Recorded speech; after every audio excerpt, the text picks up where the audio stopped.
اللہ اکبر۔ تو دیکھیے بعض اوقات ہمارے سامنے ہمارے مسلمان بھائی کی غیبت ہو رہی ہوتی ہے، جس کو قرآن مجید سورۃ الحجرات کے اندر مردہ بھائی کا گوشت کھانے سے تشبیہ دی گئی، مثال دی گئی، اور ہم اس پر خاموش رہتے ہیں۔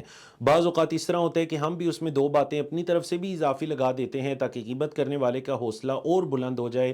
اللہ کے رسول صلی اللہ علیہ وسلم کی حدیث سنیے۔